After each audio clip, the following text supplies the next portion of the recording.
नमस्कार, स्वागत है आपका हॉर्नबिल टीवी में और मैं हूं आपके साथ शिखा सकलानी। बुलेटिन की शुरुआत करते हैं खबरों के साथ। शिक्षा और स्वास्थ्य मंत्री डॉक्टर धन सिंह रावत ने कहा कि सरकार स्वास्थ्य के क्षेत्र में लगातार बड़े काम कर रही है। उन्होंने कहा कि देहरादून मेडिकल कॉलेज में स्वास्थ्य कर्मियों के लिए आवासीय कमरों का निर्माण किया जा रहा है। ये कमरे मात्र 100 रुपये के रियायती किराए पर उपलब्ध कराए जाएंगे। मंत्री ने कहा, ये सुविधा विशेष रूप से 8 कमरों के सेटअप के रूप में तैयार की जा रही है, जिसमें भंडारण व्यवस्था भी बेहतर होगी। उन्होंने कहा कि ये पहल स्वास्थ्य कर्मियों की सुविधा और स्थायित्व को ध्यान में रखते हुए की जा रही है।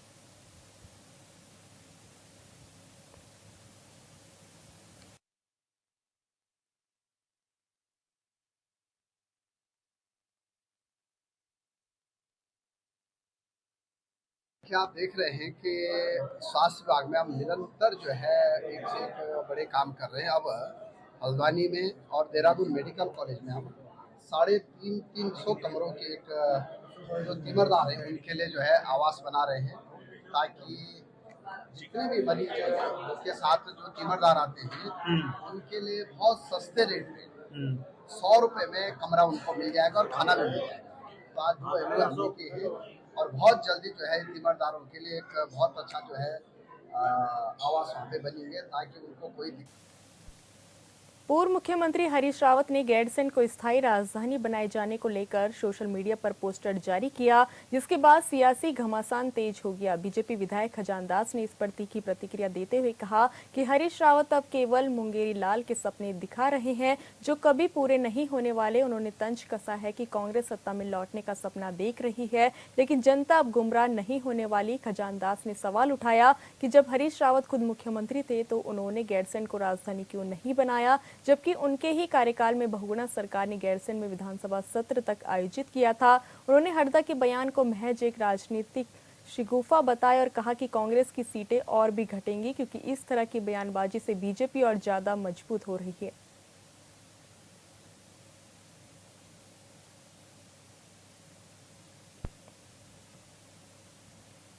उत्तराखंड एसटीएफ ने अवैध हथियारों की तस्करी के खिलाफ कार्रवाई करते हुए एक अंतर्राज्यीय तस्कर को गिरफ्तार किया, जिसके पास से 8 ऑटोमेटिक पिस्टल और एक मैगजीन बरामद की गई। पकड़ा गया आरोपी रुद्रपुर के बागावाला क्षेत्र का रहने वाला है, जो कि पहले भी हथियार तस्करी के मामले में जेल जा चुका है। एसटीएफ और रुद्रपुर पुलिस की संयुक्त कार्रवाई में आरोपी को असम से गिरफ्तार किया गया। पूछताछ में पता चला कि आरोपी अंतर्राष्ट्रीय नेटवर्क के जरिए मध्य प्रदेश से हथियार मंगवा रहा था।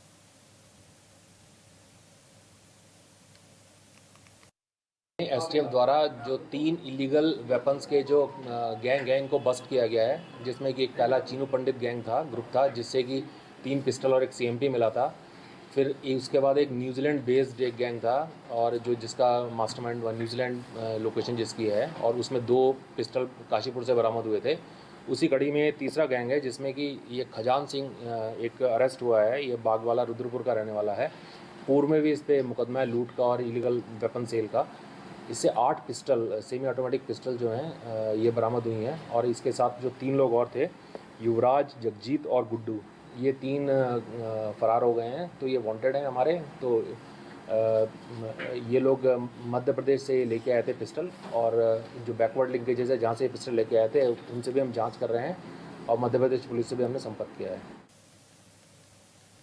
चमोली के बद्रीनाथ हाईवे पर एक टेम्पो ट्रैवलर पर पहाड़ से पत्थर गिर गया। हादसे में ट्रैवलर चालक को गंभीर रूप से घायल हो गया, जबकि सभी यात्री सुरक्षित रहे। वहीं सूचना पर पहुंची पुलिस ने घायल चालक को अस्पताल में भर्ती कराया और आगे की कार्रवाई में जुट गई है।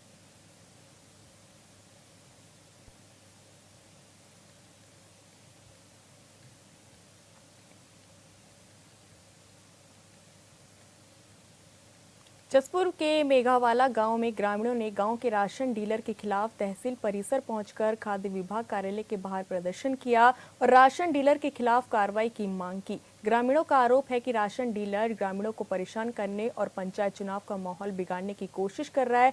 आरोपी तानाशाही और महिलाओं के साथ बदतमीजी भी करता है।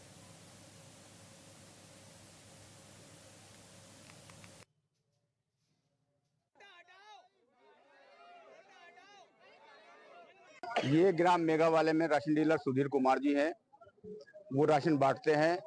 उनका एक पब्लिक को परेशान करना, गरीब जनता को परेशान करना उन्होंने एक सोच बना ली है। कई मुद्दे उन्होंने इस महीने में उठा दिए हैं। चुनाव का माहौल एक बिगाड़ना चाह रहे हैं वो, और आम जनता को परेशान करना चाह रहे हैं। हमारा कहना यह है कि आम जनता परेशान ना हो। गरीब जनता है, किराए भाड़ा लगा के निजामगढ़ जाएंगे, अपना टाइम बर्बाद करेंगे। मजदूर तबका है जिसमें 3 गांव लगते हैं, निवार मुंडी, भगवंतपुर और मेघावाला। तीनों गांवों का राशन यहीं बंटता है, और हमारी ये मांग है कि वहाँ का राशन वहीं गाँव में मेघावाले में बटे, कहीं बाहर ना भेजा जाए। उस दुकान पे भरपूर राशन है, सब चीज रखी है उस दुकान पे, लेकिन वो अपनी हठमर्दी, अपनी दादागिरी को दिखाते हुए जनता को परेशान करने की नीयत से उसने ये करा है। महिलाओं से बदतमीजी, अभी 4 दिन पहले, अभी 8 दिन पहले भी महिलाओं से बदतमीजी हुई है गाँव में, उसका भी उसने मुद्दा लिया, और इसीलिए उस मुद्दे को लेके उसने ये कदम उठाया। को श्री सुधीर कुमार मेघावाला के सरकारी सस्ता गल्ला विक्रेता द्वारा एक लिखित प्रार्थना पत्र दिया गया था, और उसमें उन्होंने स्वास्थ्य दिखाई थी कि असमर्थ हैं राशन बांटने में। तो 17 जुलाई को उनकी दुकान, जो नज़दीकी दुकान है सरकारी सस्ता गल्ला विक्रेता निजामगढ़ में, तो श्रीमती फूलजहाँ के वहाँ संबद्ध कर दी गई थी। आज यह प्रकरण सामने आया कि लोग आक्रोशित हैं कि निजामगढ़ से उन्हें राशन प्राप्त होने में दिक्कत का सामना करना पड़ा। तो सभी लोग आज यहाँ आए थे और उन्होंने अपनी बात कही और एक ज्ञापन मुझे दिया है। उसके बाद ये समस्या का समाधान करवा दिया गया है कि जो फूलजहाँ हैं श्रीमती, वे निजामगढ़ वाली जो डीलर है हमारी, वे मेघावाला में ही एक निर्धारित स्थान पर जो है राशन बांटेंगी, जिससे ये समस्या का समाधान हो गया।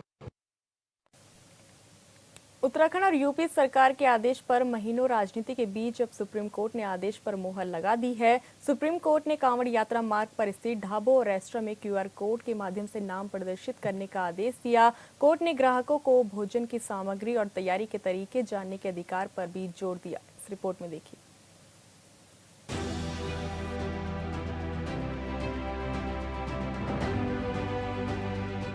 होटल, ढाबा और खानपान से जुड़े सभी व्यवसायों को लेकर सुप्रीम कोर्ट ने एक अहम और सख्त फैसला सुनाया है।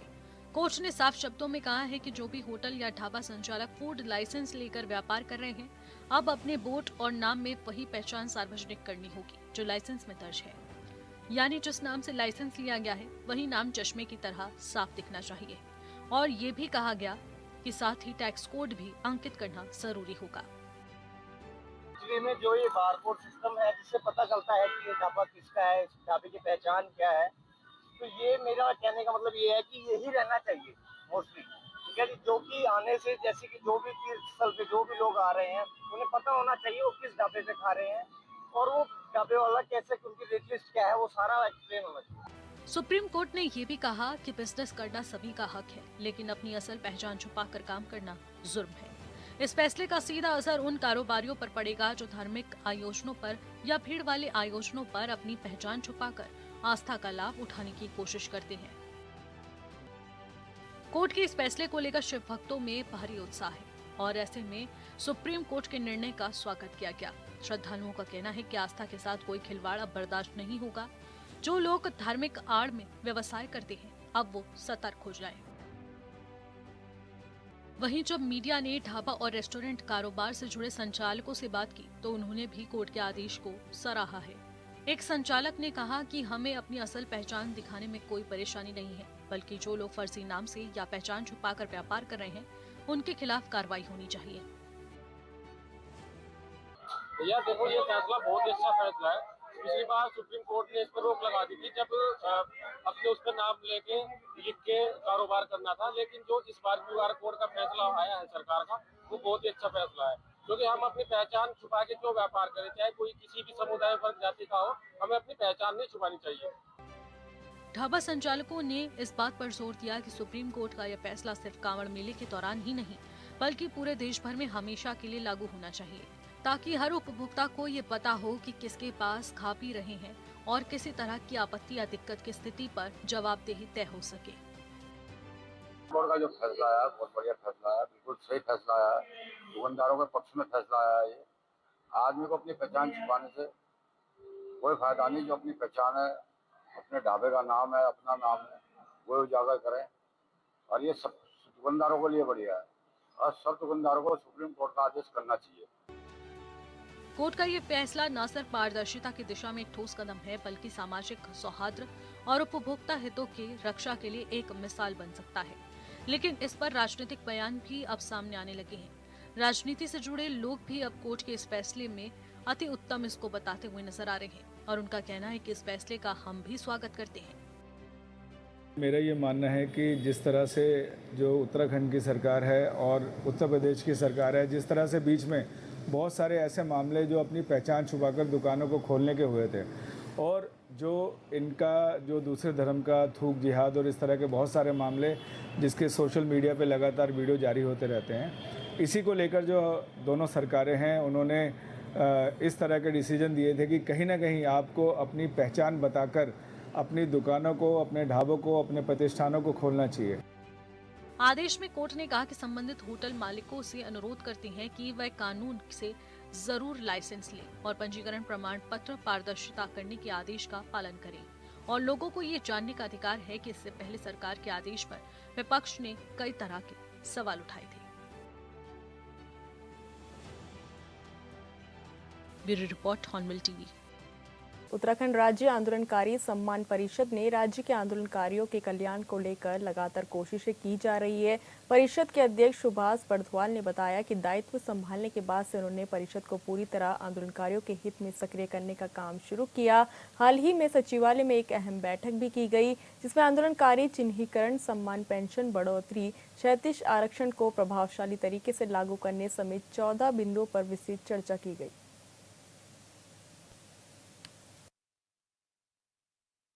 देखिए, राज्य आंदोलनकारी सम्मान परिषद जो राज्य के तमाम आंदोलनकारियों के कल्याणार्थ उसका जो है निर्माण किया गया है।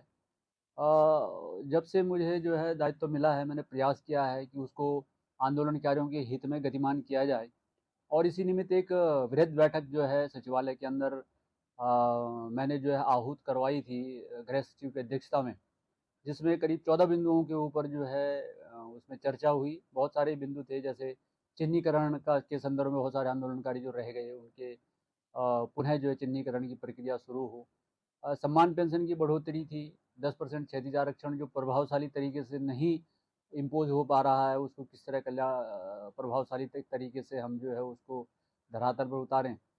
तो इस तरह के तमाम बिंदुओं पर चर्चा हुई।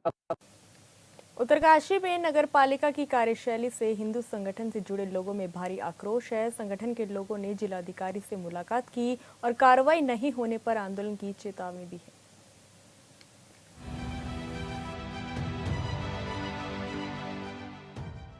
उत्तराखंड के चारों धामों में एक दो धाम उत्तरकाशी में है और प्रत्येक दिन हजारों की संख्या में तीर्थयात्री धाम पहुंच रहे हैं। ऊपर से सावन का महीना भी चल रहा है।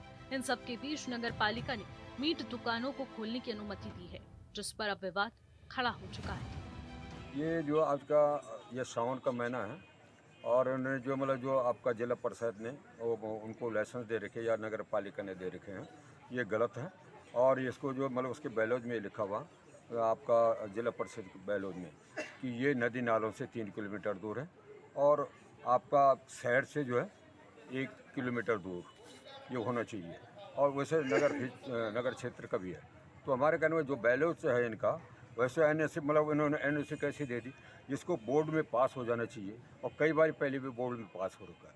और अभी इन्होंने जो एनओसी दे दी वो क्या ये साउंड का मेरा सही है तो सबका है, उनको जो मतलब बिल्कुल जिसको विरोध करना चाहिए बिल्कुल बंद करना चाहिए और नगर पालिका ऐसे एनओसी नहीं दे सकती है। यदि मतलब एनओसी दी उन्होंने ये कि मतलब यहीं पर तुम आपका शराब या मतलब आपका अंडा मांस में मतलब प्रतिबंध लगेगा और तुम कर सकते हो, तो यहाँ की जनता पूरी उनके प्रति व नगर पालिका के प्रति बहुत आक्रोश है और बिल्कुल आंदोलन होगा और आंदोलन को उनको फिर स्टेप उठाना पड़ेगा। जिला अधिकारी जी से मिलने आए। यहाँ पे जो अवैध बुचड़खाने यहाँ पर संचालित किए जा रहे थे सहारनपुर बिजनौर के जिहादियों के द्वारा उत्तरकाशी के अंदर, लेकिन जब ये जिहादियों के बुचड़खाने डीएम साहब ने, पिछले डीएम साहब रहे, बिल्कुल अवैध पाए गए और बिल्कुल सील कर दिए गए। उसके बाद फिर इन्होंने किस तरीके से नगर पालिका के साथ साँठ-गाँठ करके और वहाँ से बोर्ड की मीटिंग करवा के और वो चीज़ों को अप्रूवल लेके उनसे कि यहाँ पे क्या है बोला एनओसी लेके और एफएस अधिकारी है जो उसका लाइसेंस लेके और यहाँ पे दोबारा संचालित करने की सोच रहे हैं। लेकिन विश्व हिंदू परिषद बजरंग दल तमाम उत्तरकाशी की जनता, चाहे वो जिला पंचायत के अधिकार क्षेत्र में रहती हो, चाहे वो नगर पालिका के अधिकार क्षेत्र में होती हो, वो नगुण से लेकर गंगोत्री तक कोई भी अवैध बुचड़ खाने न खुलेंगे और ना हम खुलने देंगे। हिंदू संगठन से जुड़े लोगों का कहना है कि उत्तरकाशी मां गंगा, यमुना और काशी विश्वनाथ की भूमि है। पिछले दिनों जिला अधिकारी उत्तरकाशी ने लाइसेंस के अभाव में जिला मुख्यालय की सभी मीट की दुकानों को सील कराया था, पर नगर पालिका ने फिर से मीट दुकानों को खोलने का आदेश जारी करा है, जो कि पूरी तरह से गलत है। हम जिला अधिकारी महोदय से मिले और उनको ज्ञापन प्रेषित किया है कि जो ये दुकानों के जो लाइसेंस दिए गए नगर पालिका द्वारा, ये अवैधानिक तरीके से, गैर कानूनी तरीके से और हाई कोर्ट के जो निर्देश हैं उनको ताक पर रख कर दिए हैं। और अब जो ये दुकानें खुल रही है तो विश्व हिंदू परिषद बजरंग दल इसका बहुत घोर विरोध करता है। और अगर ये दुकानें खुलती है किसी भी तरीके से तो विश्व हिंदू परिषद बजरंग दल और समस्त हिंदू संगठन जितने भी हैं और समस्त पूरी उत्तरकाशी की जो सनातनी जनता है पूरा इसका घोर विरोध करती है और उग्र आंदोलन करेगी। अगर ये खुलते हैं तो इसके लिए शासन प्रशासन और नगर पालिका परिषद जिम्मेदार रहेगी। मस्जिद विवाद के बाद अब उत्तरकाशी में मीट विवाद बड़ा मामला बन सकता है। पिछले साल मस्जिद विवाद के कारण उत्तरकाशी जिला चर्चा में रहा था। ऐसे में नगर पालिका का सावन के महीने में मीट की दुकानों को खोलने वाला आदेश किसी के गले नहीं उतर रहा है। हिंदू संगठनों ने जिलाधिकारी से मिलकर विरोध में ज्ञापन सौंपा है। हमारा हिंदू प्रतिनिधिमंडल जिलाधिकारी महोदय को मिला इस प्रकार से जो उत्तरकाशी में जो अवैध गतिविधियां चल रही है, मीट मांस की दुकानें हैं, अवैध अतिक्रमण है, उसके खिलाफ आज डीएम साहब को जो ज्ञापन दिया है। और नगर पालिका द्वारा बिना प्रतिनिधि बोर्ड की बैठक के बावजूद जो ये अवैध तरीके से जो ये इनको लाइसेंस प्रोवाइड किए गए, उसके खिलाफ हम हिंदू संगठन आज डीएम साहब को मिला और अग्रिम जो हमारा वो रहेगा कदम रहेगा वो एक बड़ा आंदोलन का रहेगा, क्योंकि यहाँ की जन भावनाओं को आहत करना एक बहुत बड़ा खेल है। और नगर पालिका का जो एक खिलवाड़ है ये उत्तरकाशी की आस्था को गहरी चोट दर्शाता है, क्योंकि श्रावण मास के माह में जो उत्तरकाशी में ये एक तोहफा टाइप का दिया गया है, इसके खिलाफ समस्त उत्तरकाशी की जनता जो है आक्रोशित है। इसके बाद हमारा जो अगला कदम रहेगा वो एक जन आंदोलन का रहेगा। समस्त हिंदू भाई, हिंदू माताएं, बहनें, हमारे जनप्रतिनिधि हमारे साथ अग्रिम आंदोलन के लिए तैयार हैं। इधर नगर पालिका के ईओ शालिनी चित्रवाण का कहना है कि नगर पालिका बोर्ड ने इस आधार पर यह निर्णय लिया था कि पहले जो मीट की दुकानें बिना लाइसेंस के चल रही थी उन्हें लाइसेंस जारी किया जाएगा और शर्त यही थी कि सावन महीने तक दुकानें बंद रखनी होगी। इसमें जो मेन फोकस रहा था मीट व्यवसाय के लिए, इसमें ये था कि जो आज तक चल रही थी इलीगल तौर पे मीट की व्यवसाय चल रहा था, तो नगर पालिका में पूरे बोर्ड ने इसमें इस वे में सहमति दी है कि जो भी प्रोसेस चलेगी मीट की व्यवसाय की वो लीगल तौर पे चले। हमने इस बेस पे इनको एनओसी दी है। बाकी जो हमारी टीम है लगातार इनका निरीक्षण करेगी ताकि कल के दिन कुछ मतलब इलीगल तौर पे मीट का व्यवसाय ना हो पाए। तो इस तरीके से हमने इसमें आगे कदम बढ़ाया था। नहीं, इसमें फैसला एकदम से भी नहीं आया है, ये कोर्ट का फैसला आया था। ये 10 दिन में दुकानें खुलवाने का प्रशासन के लिए ये आया था फैसला, तो उसके आधार पे हमने मतलब सील खुलवा दी उनकी, लेकिन उनसे लिखित में ले रखा है कि सावन के महीने पे वो नहीं करेंगे, वो मीट व्यवसाय नहीं करेंगे। दूसरा ये है कि जैसे ही अगर इनका व्यवसाय चलता है हमारी टीम प्रॉपर लगातार इन पर रेगुलेट करेगी, काम करेगी इसमें कि जो भी इनका वेस्टेज मटेरियल आता है उस पर भी काम करेंगे, उसको कहाँ ये डिस्पोज कर रहे हैं, सारी चीज़ें रेगुलर होगी इसमें। हिंदू संगठन के लोगों का कहना है कि इसके लिए अगर मीट की दुकानें खुलती हैं तो फिर आंदोलन किया जाएगा। उत्तरकाशी मुख्यालय चारधाम यात्रा के साथ धार्मिक और आध्यात्मिक महत्व के लिए जाना जाता है। ऐसे में नगर पालिका के मीट की दुकानों को खोलने के आदेश के बाद शहरी क्षेत्र के साथ ग्रामीण क्षेत्रों में भी चर्चा का विषय बन चुका है। उत्तरकाशी से दीपक नौटियाल की रिपोर्ट। रुद्रपुर के वार्ड नंबर 19 खेड़ा में श्रमिक की काम के दौरान हुई मौत के बाद परिजनों ने न्याय की गुहार लगाई और राइस मिलर पर गंभीर आरोप लगाए। आरोप है कि मालिक ने कर्मी को बिजली का काम करवाया जिसमें दुर्घटना हो गई और कर्मी की मौत हो गई।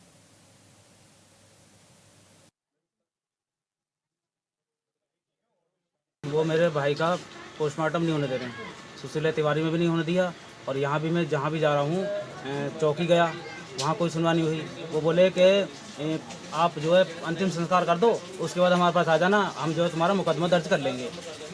उन्होंने चौकी में पैसे खिलाए हैं, पुलिस को पैसे खिलाए हैं, थाने में पैसे खिला रखे हैं, और प्लस सुशीला तिवारी वालों ने भी पोस्टमार्टम नहीं किया, हमें सिर्फ बॉडी दे दी कि इसे ले जाओ। अब आप क्या कहना है? मैं ये कहना चाह रहा हूँ मेरे भाई का पोस्टमार्टम किया जाए। कहाँ की घटना है, नाम एड्रेस बताइए। ये घटना है डिबडिबा और ग्रीन पार्क के पास है, NC फूड नाम से राइस मिल है, हाईवे पे, बिल्कुल हाईवे पे वहाँ की घटना है, जहाँ मेरा भाई 40 फुट ऊपर से गिरा। उत्तराखंड STF और रुद्रपुर पुलिस ने एक बड़ी कार्रवाई करते हुए अवैध हथियारों के अंतर्राज्यीय नेटवर्क को ध्वस्त किया है। STF ने 8 ऑटोमेटिक पिस्टल और मैगजीन के साथ एक तस्कर को गिरफ्तार किया है। इस नेटवर्क के तार उत्तराखंड से लेकर मध्य प्रदेश तक जुड़े हुए हैं। बताया जा रहा है कि पिछले दिनों पुलिस को पंचायत चुनाव के मद्देनजर अन्य राज्य से अवैध हथियार लाकर उत्तराखंड में स्मगलिंग किए जाने की जानकारी मिली थी। इसी आधार पर STF टीम एक्टिव हो गई। सूचना के आधार पर STF और रुद्रपुर पुलिस ने ग्राम बागावाला के रहने वाले खजान सिंह को 8 अवैध ऑटोमेटिक पिस्टल के साथ गिरफ्तार कर लिया। आरोपी इससे पहले भी अवैध हथियार और लूट के मुकदमे में गिरफ्तार किया जा चुका है। आरोपी पिछले कई वर्षों से अपने साथियों के साथ मध्य प्रदेश बहरानपुर के सरताज नामक व्यक्ति से अवैध हथियार खरीदकर उत्तर प्रदेश उत्तराखंड में सप्लाई करता था।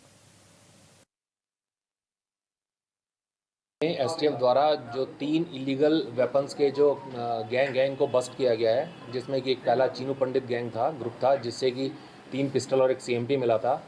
फिर उसके बाद एक न्यूजीलैंड बेस्ड एक गैंग था, और जो जिसका मास्टरमाइंड न्यूजीलैंड लोकेशन जिसकी है, और उसमें 2 पिस्टल काशीपुर से बरामद हुए थे। उसी कड़ी में तीसरा गैंग है जिसमें कि ये खजान सिंह एक अरेस्ट हुआ है। ये बागवाला रुद्रपुर का रहने वाला है। पूर्व में भी इस पर मुकदमा है लूट का और इलीगल वेपन सेल का। इससे 8 पिस्टल। फिलहाल इस बुलेटिन में इतना ही। आप देखते रहिए हॉर्नबिल TV। नमस्कार।